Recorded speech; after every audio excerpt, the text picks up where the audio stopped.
Halo Bapak Ibu Saudara-saudari terkasih, pendengar setia Renungan Harian dimanapun Anda berada. Selamat berjumpa kembali dalam edisi Renungan hari ini. Saudara-saudari terkasih, hari ini Sabtu 25 September 2021, Pekan Biasa ke-25. Referensi Renungan hari ini diambil dari kitab Nubuat Nabi Zakaria, bab 2 ayat 1 sampai dengan 5, dilanjutkan dengan ayat 10 sampai dengan 11a. Dan bacaan Injil diambil dari Injil Lukas, bab 9 ayat 43b sampai dengan 45. Saudara-saudari terkasih, pada umumnya penderitaan tidak masuk dalam kategori pilihan hidup kita. Bahkan kita juga cenderung tidak ingin membicarakannya. Tetapi berbeda dengan Yesus. Ia sendiri menyampaikan kepada muridnya tentang waktu penderitaannya.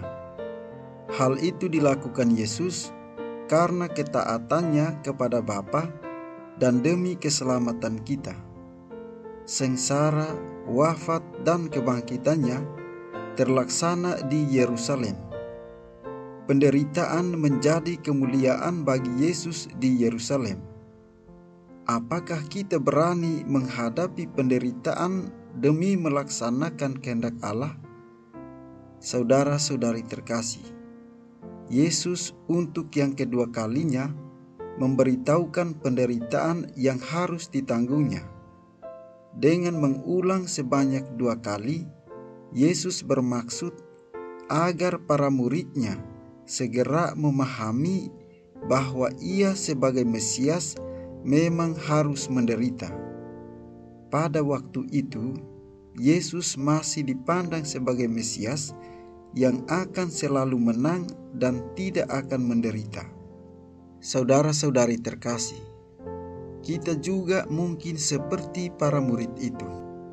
Meskipun Yesus sudah berulang kali mengatakan kepada kita bahwa setiap orang yang mau mengikut aku, ia harus menyangkal dirinya, memikul salibnya setiap hari, dan mengikut aku.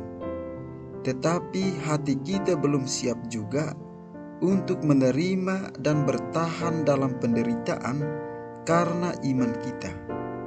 Bahkan kita mungkin cenderung menghindari penderitaan dan mencari aman. Menjadi murid Yesus yang sejati pada zaman sekarang ini memang sangat tidak mudah. Apakah kita akan mundur? Tentu tidak. Saudara-saudari terkasih, Yesus mengingatkan para murid untuk siap menghadapi kemungkinan yang paling tidak diinginkan oleh siapapun. Dan disitulah persis kemuridan Kristiani yang diajarkan kepada para rasul. Puji-pujian dan popularitas bukan menjadi jaminan yang utama, juga bukan yang akan dicari. Menjadi murid Yesus berarti harus siap untuk menderita karena kebenaran dan kasih. Jika ada pujian dan hormat, itu menjadi bagian dari proses kemuridan yang patut disyukuri. Saudara-saudari terkasih, mengikuti Yesus berarti berkorban. Ini adalah konsekuensi dari cinta kepada sesama. Mengikuti Yesus berarti juga meninggalkan kenikmatan pribadi dan dunia untuk menerima kenikmatan dari Tuhan. Bagi orang Kristiani, derita bukanlah sebuah syarat dalam mengikuti Yesus. Ini adalah konsekuensi dari keputusan kita mengikuti Tuhan karena kebencian dan penolakan dunia kepada Kristus. Dengan demikian, rayuan, tawaran, dan godaan dunia datang silih berganti yang bertujuan menghadang kita dalam dan untuk mengikuti Kristus. Menjadi murid Kristus juga berarti menjadi prajurit yang siap bertarung melawan arus kejahatan yang ingin menjerumuskannya di jalan kesesatan. Berani dan siap memikul salibnya untuk berziarah bersama Kristus menuju bukit kemuliaan dan kehidupan kekal. Saudara-saudari terkasih, apa yang menjadi kehendak Tuhan seringkali kurang kita tanggapi dan tangkap dengan sungguh. Keinginan dan kehendak pribadi sering lebih kuat daripada kehendak Allah. Egoisme pribadi untuk hidup enak dan nyaman lebih dominan. Memang benar kenyataan bahwa tawaran dunia lebih menggiurkan.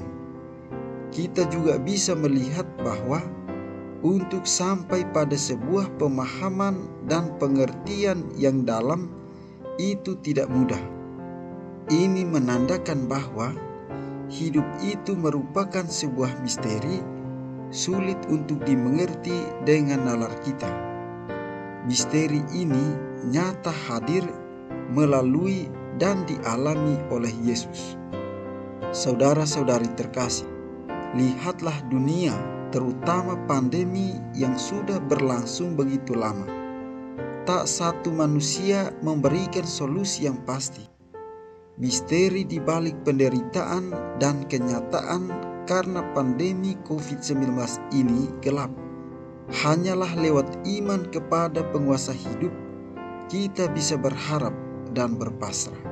Marilah kita mohon berkat dari Tuhan Yang Maha Kuasa.